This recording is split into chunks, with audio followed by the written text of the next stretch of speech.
you're saying is something that time and time again is so common in the experience of the student of color and the student athlete of color. And something that's resonating from both of your perspectives is the conversation of cultural responsibility. It sounds like you guys are held accountable for how you assimilate or how you understand the culture of your white counterparts. But I'm curious, is that a responsibility that was mutual? Yeah, I don't think so. I don't think so. You know, no one's ever going to be like, you know what? I'm Italian. I'm not going to talk about my Italian experience. Like I was definitely thinking about like, what it meant to be Jamaican and like also Haitian, and you know, didn't really share that a lot because I just didn't feel like my teammates would get it, and I don't think the responsibility was shared evenly at all. I'm withholding because I'm just like, I don't think it's relevant to conversation. I don't think it does me any good, but it's, part of who I am intrinsically. I'm like, my parents are queer, like they raised me. Like my whole childhood is situated on, this ethnic cleavage, this background. So, I don't think the cultural tax, if we're going to phrase it as such, a cultural tax, I don't think that, people pay into it evenly at all. I think definitely more of an onus, I think, on us to want to belong and sacrifice that at, whatever cost. Yes, that is, and I felt this. I felt the same way, especially. It goes back to the sport I played.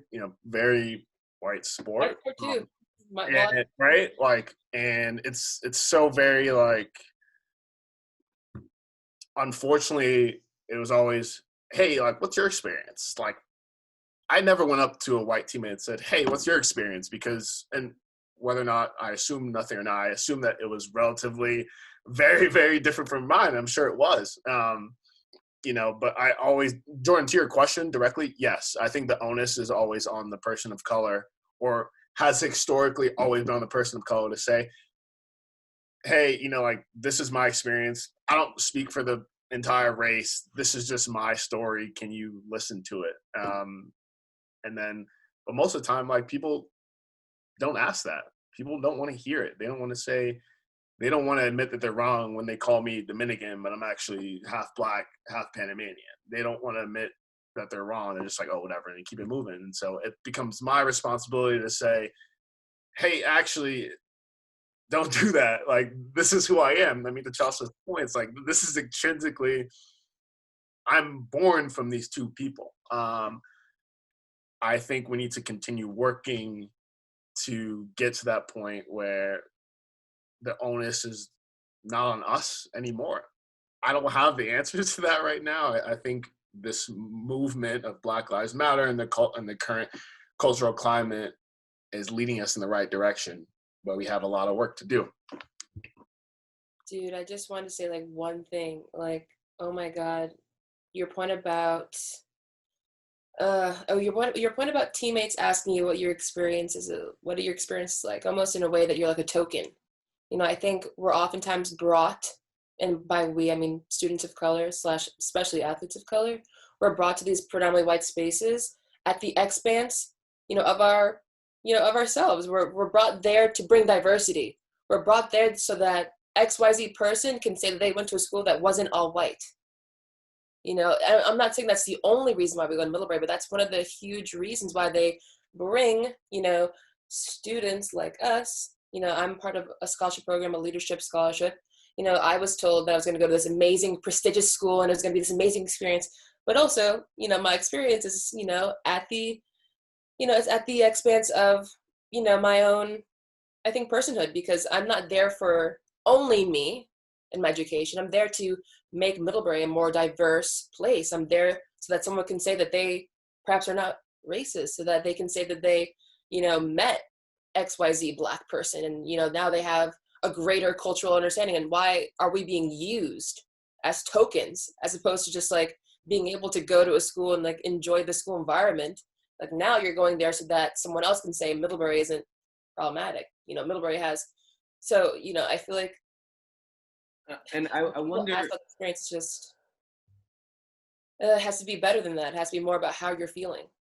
Right, and I wonder if this token identity stems from the fact that, you know, there isn't reciprocal cultural understanding or you know, a dedication to cultural education, you know, from our counterparts. I wonder if that's why going to school like Mid makes you feel more like a token than like a student. I wonder that. And as we move forward and begin to wrap up, I really want you guys to think in your head, you know, if you're the token or if that's how you feel, what does the community need to do? What tangible things can our community do to change that experience for future students? You had your experience and you guys were able to thrive at Middlebury. You know, you guys are very successful, not only as students, not only as athletes, but as members of the community at large. And I feel like that's an experience that needs to be highlighted, but we also need to be able to highlight, you know, what could have been done in your situation. So just think about that as we wrap up. But I want to know before we even get to that point, very successful riders on the campus, class speaker, captains. You know, these are fields people only, you know, sometimes get lucky to even do one. You know, have the opportunity to field one very smoothly. So I want to ask, you know, what were you equipped with in your experience that prepared you and that allowed you to thrive? Great question. I mean, this man is like a natural host. Jordan, that's a great question. Chelsea, do you mind if I go first? No, not at all. Honestly, like looking back, besides the piece of paper and my diploma, and amazing friends, obviously, look who I have here. Honestly, just a confidence knowing that I can compete with anyone. And it doesn't matter that I'm Black, that I'm an athlete, that I'm half Panamanian. Based on my entire Middlebury experience, I knew that working hard, being persistent, being resilient, being also like outgoing, that's what pushed me to like join the campus, the Middlebury campus, and to be the speaker and to write an article that focused on the lack of diversity was just this confidence that Middlebury grew myself and that I've always naturally had, but was able to shine at Mid and say, you know what, like, I can do this. Middlebury really like honed that for me. I also left knowing that I've faced adversity my entire life on the baseball field, in the Middlebury community, and I persevered. I made it. I was the class speaker. I spoke in front of 2,000 people and didn't even hesitate. And I said, I got this. And it makes me proud. And as my dad says, you know, be hungry, but also humble. And so I want to work hard and push other people around me to work as hard, if not more. And that's what I left with Mid. Oh, thank you, Sebastian. That was honestly so beautiful. Wow. How to follow up? Thank you. You know, I think that I left Middlebury a different person, you know, as most people do, because college, 4 years, you change a lot. But Middlebury, I think, as you were saying, to echo you, I think this experience kind of prepared me for the world. You know, I feel so much more confident in myself. And I think that's just because I had to go through a phase where I was like questioning myself and what I valued and who I was. And then I refound that person, you know, 2 years later. I was like, you know what? I'm not this person. I'm not someone who gives up when things are going horribly. You know, I'll never forget one summer I was living with a teammate. We were working out together and, you know, just trying to get ready for the next season. And I was really just burnt out because I was working a high pressure job, finishing work sometimes 7:30, then right after work, going straight to the gym, then going home and like trying to go to bed by 10:30 to be up by 7:30 for work. So it was just like a very weird schedule and I was exhausted. And I think it was getting to me. And I was like, you know, I kind of want to quit. You know, I'm just tired. And she tells me, you know, have you ever quit before? Did we just quit when things are going hard and tough? And I was like, at first, like, why is she being so hard? Why is she being I want her to, you know, comfort me and commiserate with me. Why is she not doing that? And then I realized that I had never given up my life before. You know, it had always been keep on pushing forward. And I'm not saying this to sound like corny or like inspirational, but just to tell the truth, because I think oftentimes as people of color, we're told to work twice as hard just to be half as good, you know? And my entire life I've had to work to something, you know, we were athletes. That means we were in high school, going to practice till, 10 p.m. I had 7:30 p.m. practice in high school, got home at 10:30, had class at 8 a.m. the next day, like had homework to do at 10:30 p.m. Like, right. And sometimes you have to wake up early to do it and then you didn't miss it. Exactly. Like we have already been testing ourselves since high school. And then you go to Middlebury, a place that's kind of like a mindscape, kind of just like really just like a lot of like things going on. It's very small. I think you can be very mental at Middlebury. You can believe that it's just your 20 friends and that's it, because it's like very small town politics. And like, I think my first 2 years, I was just like caught up in like, oh my God, like, I'm trapped here. I'm a big city girl. And now I'm like in this very small space, but I came to peace with it because I realized that I had so many people supporting me along the way. Like the teammate I just mentioned, along with many other teammates. My junior year was like the year that I like vibe with my team. Not the most, but like, cause I vibe with my team every year, but like that year was just like a really great year for like team chemistry, because I just felt like so close to these people. Like we just bonded and I trusted them, and like I opened up myself to that experience. So I think, Middlebury has like really given me the experience to like, I don't know, to branch out and to trust myself and to be strong. And what I'm hearing is, you guys represent honestly what the point of this series is as well, which is you want to hold your community accountable, but you're also holding yourself accountable to a degree on how, and recognizing where you might have lacked or where you might have, not I wouldn't say, undermine your own experience, but you hinder yourself in a way. We all have been there, like you said, Chellsa, it can be very mental. It can be a mental battle. And for good reasons too. It's justifiable to get in your head when, you feel like the community around you isn't putting in their effort to understand you completely, but you're doing the same, but you are putting in that effort. You know what I mean? It's fair, but I respect you guys, and, getting the chance to know you guys closely rather, I would like to say, like, you guys are inspiration because I've seen you guys make that switch. You flip the switch, and you hold yourself accountable while holding your community around you accountable as well. And with that said, I wrap up with one of my final questions to you guys, which is, we talk about a big how. What does that look like? People oftentimes mix up or misconstrue how with major institutional change, and which is important, but for the day-to-day student and the student athlete who has to face these things, what are some tangible things your peers either did or could have done in those times to assist you during your experience? I know, Chellsa, you talked about your teammate, and that's fundamental. That's mind-blowing, to have a teammate be vulnerable enough to tell you the truth. Like, really, you're going to give up on yourself? I think that says a lot. But when the cultural complexities come up, like election and turmoil, like Sebastian, the turmoil that you were on campus for your 4 years, what could have been done?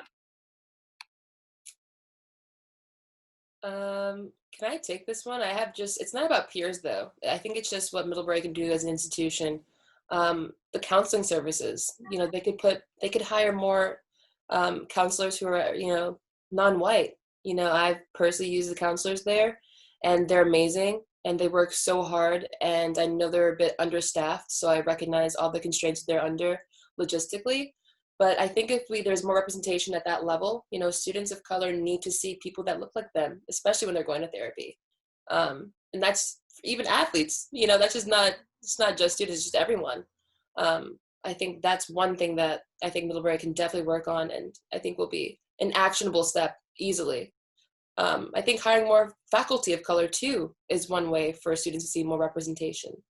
So I think that's, very important. And when it comes to teammates, check in with your teammate who is different from you. See how they're doing. Ask them, because they're under different, constraints, because, they're thinking about Charles Murray, they're thinking about the brutal murder of George Floyd, or they're thinking about what other harsh realities that are existent for them outside and inside the Middlebury bubble, And it affects our performance, right? Imagine going to practice after seeing, a bunch of people who look like you protesting Charles Murray, getting rounded up, trampled. Like that's hard. That's hard to do. But Jourdon, to answer your how, I can give two anecdotes.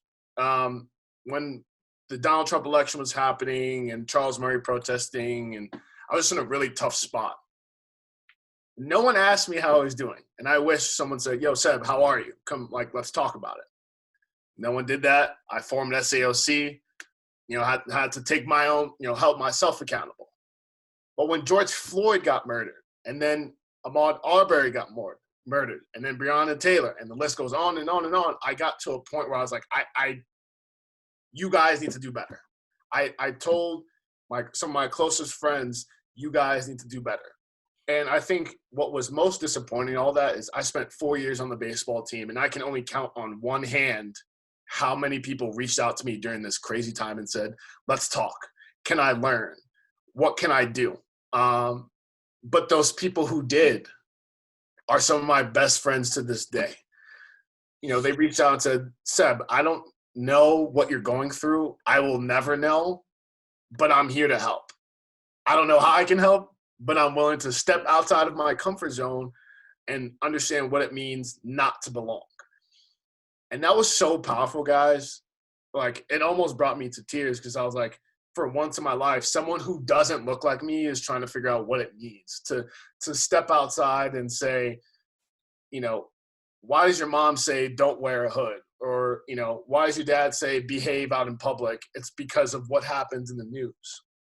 This other story is my other friend, he was a captain with me. He said, Seb, I want to send you something that I wrote. And it was a 3-page essay about what his white skin meant for privilege. And I was like, of course, let me read it. And it basically talked about how at every step he came in contact with a cop, he always got off.